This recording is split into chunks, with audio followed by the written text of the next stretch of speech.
Hi guys, Jurassic Junkie here, and I've got a new chair!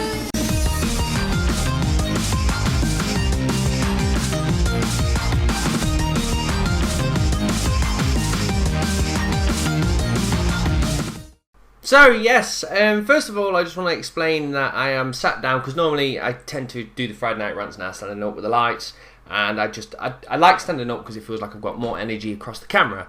But I've just filmed the Friday night rant. I took 30 minutes filming it all. I've just gone to import it and edit it all, and I've just gone, I'm not feeling it. I just don't enjoy what I've just filmed. So I'm going to do it again, but I'm going to sit down, a bit more relaxed. I've already had a little beer. I've ruined the Friday night rant beer, which was an IKEA beer, which was actually so IKEA should just stick to making furniture. But I've also actually got a beer on backup that I was drinking while editing, so I'll continue to swig this. But also, before I move on, I've just this second realised, since I've been standing up, luckily enough I've not had any EA content, and I've just realised I always do the EA cheer spin, which I don't have any EA content this week. But I've just realised, what the fuck do I do if I'm standing up and it is EA content? I don't know if I'm going to have to do some ballerina spin or something like that. But anyway, yes, I'm going to continue. I might be half sloshed by the end of this. But I do actually feel like I honour it to the video to do it again because it was just poo. So then, let me explain everything I've already explained once already. The first thing then, Sony have actually given us some news at last this week, which is great. And to be fair, everyone's going to slate me because they're going to be like, my God, you're such a Microsoft fanboy. Everything you talk about is just hate to all the other companies. And no, I do actually quite like a lot of the Sony stuff, but I don't completely agree with what they've done this week. So they're going to be doing a new Vita, which consists of a 15% lighter Vita. It's 20% thinner. They've swapped the OLED for LCD, and thanks to this it's got a 1 hour battery increase. They've decided to stick 1 gig inside the actual unit and given it 6 different colours. So my first views on this was, 6 colours, awesome. I always think there should be a million colours of everything. The idea of putting 1 gig inside it, I think that's also great, because when I actually first purchased my Vita I was like, awesome, and then I realised I had to fork out a stupid amount of money for one of the actual memory cards because they are very expensive. So the idea to have a gig already in there, fair enough, is going to get used quite quick if you're downloading games, but at least it gives you something to just get on with straight away. Then the 15% slimmer and lighter, to be fair, I don't think it's really needed. I think this unit is absolutely gorgeous. Now, I've already gone on and said 3DS is absolutely brilliant, simply because of its lineup of games and what it does is absolutely great. But when it comes down to just what feels better, I have to say the Vita. I absolutely love the feel of this unit, especially for man hands, because the Nintendo 3DS, you kind of hold it like that, and after a bit, you just get cramp. Whereas this just fits so nice in your hands. And combine it with the absolutely gorgeous screen, 2 analog sticks, I think this unit is beautiful. But I don't see why they need to make a new one, because the new one doesn't feel new. It just feels like, tweak, let's sell another one. And on top of it, they got rid of the glorious OLED screen and replaced it with LCD. Now, Sony have turned around and says technology's now caught up, so LCD's as good as OLED. And fair enough, that could be true. But I've already looked at some comparison images between the LCD and the OLED, and to be fair, the LCD does seem to be more washed out. Now, granted, this image was just taken on the fly, so somebody could have the angle slightly wrong, which gives it a more of a blurred effect. We don't know, so I'm looking forward to when like Kokoto or IGN properly get under it and compare the two. But to be fair, I'm just not happy with the amount of stuff they've changed to actually class it as new. But I'll leave that there for now, because I actually want to go back and talk more about that in a moment. The big news, what they've actually done, is Vita TV. Now, for anybody that doesn't know what this is, it's a nice tiny little unit that connects into your television. It has a Vita slot on it that allows you to play your Vita games onto your actual television, as well as allowing you to stream such services as Hulu, and also allows you to stream the PlayStation 4 to an external television. I don't know why I said external, another television. So off the get-go, when this information first came out, I thought, yes, I actually like the idea of this, simply because when the GameCube came out, and then you got that little Game Boy Advance docking bay that you could plug on the bottom and you could play your advanced games on your television, I thought that was awesome at the time, and I really enjoyed that. So for the idea to practically do this but for the Vita, I'm on board with. But then I started to read a bit more, question it, think about it a bit more, and to be fair, I actually really hate it now. Now, before everybody slams that dislike button, which they're going to do anyway, let me explain my reasons. Now, first of all, as we know, this is a Vita that has a touch screen and a touch back. So when we plug our Vita games into the Vita TV, we will be playing it with what they've actually said is just the DualShock 3.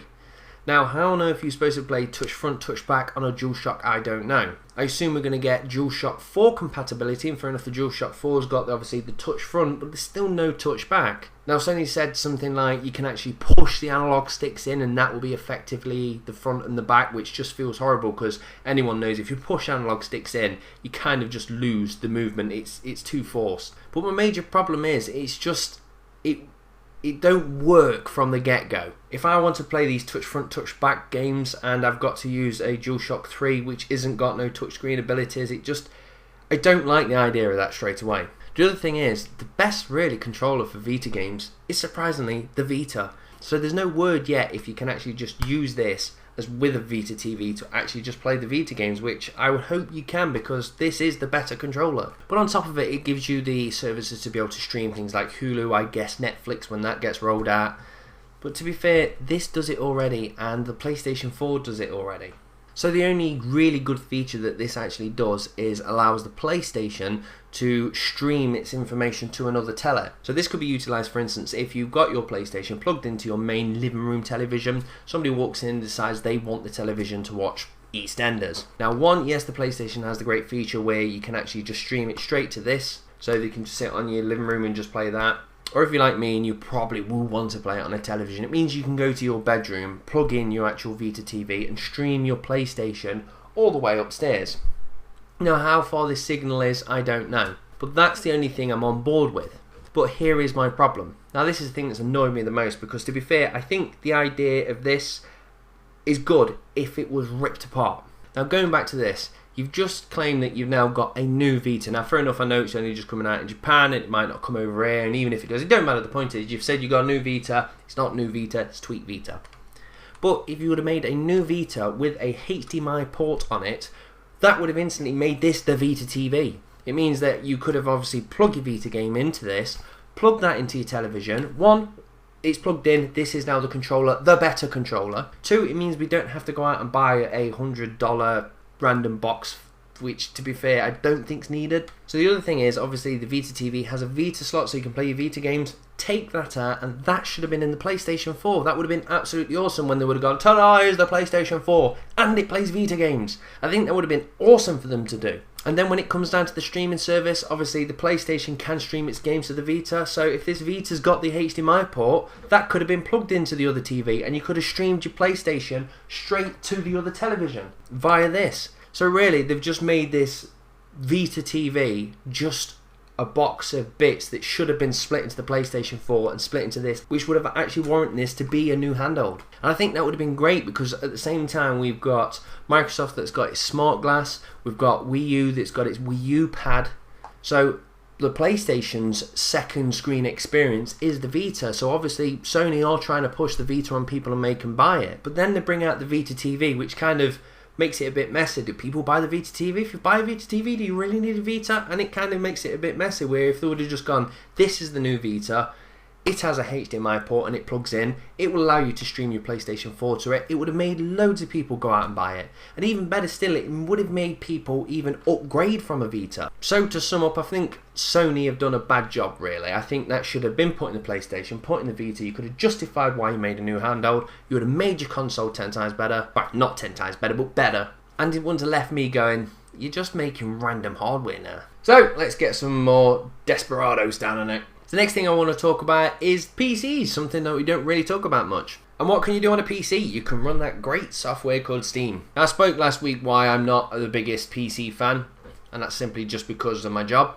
but I do think Steam's an absolute awesome service. And this week they came out with an absolutely ace package, which is the Family and Friends Sharing Package, which sounds exactly what Microsoft did a couple of months back and got completely shut down. But one, that's Microsoft's PR team not giving us the great information. They should have said, look all this glorious stuff it did, but instead they just went, no DRM, and just made an absolute up of it all. But anyway, going back to Steam.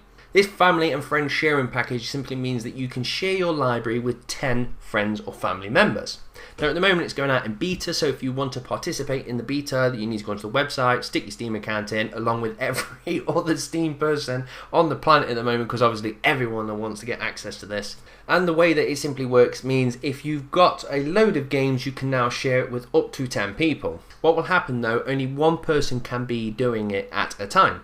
And they've actually gone on to say it's not actually sharing all the games, you're sharing access to the library. So that simply means that if you are jumping onto Steam to play FIFA, but your friend is playing your Far Cry, it will actually kick them out of it because you've accessed your library. So you're not actually sharing individual games, you're just sharing access to the library. What will happen is if somebody gets kicked out, because you've obviously got priority over your own game, so if someone's playing one of your games, you jump on, we'll kick them out, give her a quick 2-minute window where it will say you can either save or buy this game, which I think is actually quite nice instead of just chucking you out. At the same time, you can actually earn achievements from other people's games, and on top of it, you've even got access to the DLC. The only thing about this means is if somebody's got a game such as Skyrim, but they don't own some DLC, and you're like, well, I'm going to buy the DLC, you won't be able to use it. You can't use your DLC on someone else's game, you need to own the game yourself. But either way, it's still an absolutely amazing service. Now, I enjoy this for 2 reasons. One, it's an absolutely amazing service, and it's great that they've done it.